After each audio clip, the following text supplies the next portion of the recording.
په هر سیم کارت کې د انټرنیټ ارزانه پستی د خپل ځان دپاره په خپل موبایل کې په اسانه طریقې سره فعال کړئ. سلام، وخت مو بخیر. زه بریالی احساسي یم. ګرانو ملګرو، پر دا ویډیو کې تاسو ته د یو نوي اپلیکیشن په باره کې معلومات درکوم چې یاد اپلیکیشن تاسو سره په بیلابیلو برخو کې مرسته کولی شي. د هغې جملې څخه کولی شئ خپل ځان دپاره د انټرنیټ بستې فعالې کړئ، خپل کریډیټ وګورئ او ترڅنګ یې د انټرنیټ امتیانې د یو نمبر څخه بل ته واستوئ.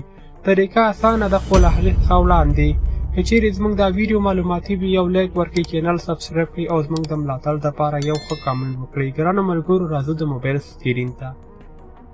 ګرانو ملګرو، همدې دپاره تاسې راشئ خپل موبایل ته دا یو اپلیکیشن را ډاونلوډ کړئ. د اپلیکیشن د ډاونلوډ معلومات د ویډیو په وروستۍ برخه کې شتون لري. کله چې تاسو یاد اپلیکیشن خپل موبایل ته را ډاونلوډ کړئ، بیا په اوپن آپشن باندې کلیک واخلئ. اوس تاسو راسئ پورته 3 ډاټ یا 3 لینونه تاسو ته ښکاري، همدا کلیک کوئ او لاندې لانګویج برخې ته راسئ. له دې څخه تاسو کولی شئ د اپلیکیشن ژبه انتخاب کړئ. انګلیش، پښتو، دري. زه ورته انګلیش انتخابوم او بیا په پورته آپشن باندې کلیک اخلم. اوس دلته د هرې شبکې خپل نوم شتون لري. اټومه اتصالات افغان بسیم، کوم یو چې تاسو انټرنیټ پکې فعالوئ همغه کلیک کوئ. زه راځم اټومه برخې ته او بیا انټرنیټ انتخابوم. زنګونه، میسجان، دا هر اپشن پکې شتون لري.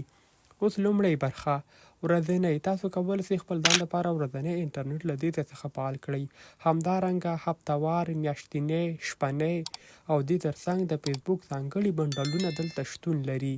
کومه بسته چې تاسو غواړئ خپل ځان دپاره یې فعال کړئ، هغلته بیا راسئ په اکټیویټ آپشن باندې کلیک واخلئ، نو یاد وړاندیز تاسو سره فعالیږي.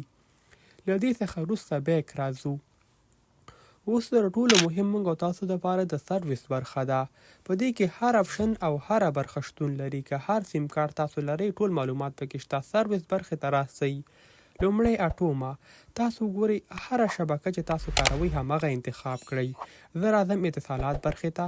ګورئ د سینډ د لارې کولی شئ خپل کریډیټ چک کړئ. دغه کوډ د کله چې تاسو سینډ آپشن کلیک کړئ نو دا کوډ په اتومات ډول ډایل کیږي او تاسو ته خپل کریډیټ ښودل کیږي.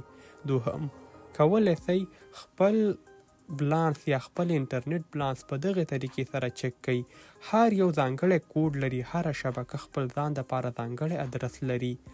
د دې سربیره په لاندې آپشن د لارې کولی شئ خپل کریډیټ له نورو ملګرو سره شریک کړئ. په دې خانه کې به تاسو پیسې مقدار ولیکئ او په لاندې خانه کې به نمبر ورکئ او بیا په سینډ آپشن باندې کلیک واخلئ. تاسو نمبر ته پیسې لیږلی شئ. قرضه کولی شئ له 10 څخه تر 80 افغانیو پورې. کله چې تاسو په سینډ باندې کلیک واخلئ اتومات ډول تاسو ته قرض درکول کیږي.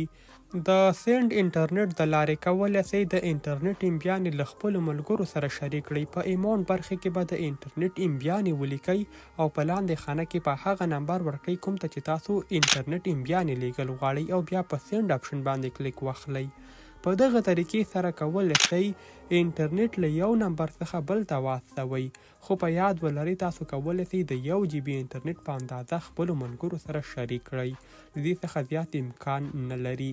په همدې ترتیب سره که چیرې تاسې اویس یعنې افغان بسیم برخې ته راسئ، هلته هم اړوند معلومات شتون لري. هره شبکه خپل ځانګړی کوډ او ځانګړی ادرس په مرسته کار کوي. نو دا د دوی خدمات دي او لاندې معلومات شتون لري. د انټرنیټ بستې فعالول، غیر فعالول او ترڅنګ د پیرودونکو اړوند نمبرونه. ګرانو ملګرو، دا اپلیکیشن زه پخپله هم کاروم او ډېر ګټور ده. که چیرې زه یو انټرنیټي بسته د یاد اپلیکیشن د لارې فعاله کړم، هغه ماته معلومه وي چې ما په دغه انټرنیټي بسته کې ګډون کړی ده. دوهم ځل لپاره په اتومات ډول هغه نه فعالېږي. د دې سربیره ډېر شمېر ملګري دا شکایت کوي چې انټرنیټي شبکې زموږ پیسې غلا کوي. دغه اپلیکیشن تاسو سره مرسته کوي تر څو انټرنیټي شبکې ستاسو پیسې غلا نه کړي، ځکه هر څو هر تنظیمات به ټول ستاسو په لاس کې موجود وي. راځو د اپلیکیشن د ډاونلوډ په طرف. د یاد اپلیکیشن د ډاونلوډ لینک د ویډیو په ډسکرپشن کې موجود ده. کولی شئ خپل ځان دپاره ډاونلوډ کړئ. که بیا هم کومه پوښتنه موجوده وي د کمنټ د لارې له موږ سره شریک کړئ. میلاویږو به پر بله راتلونکي ویډیو کې. تر بیا ښه وخت، ښې چارې، الله مو مل شه.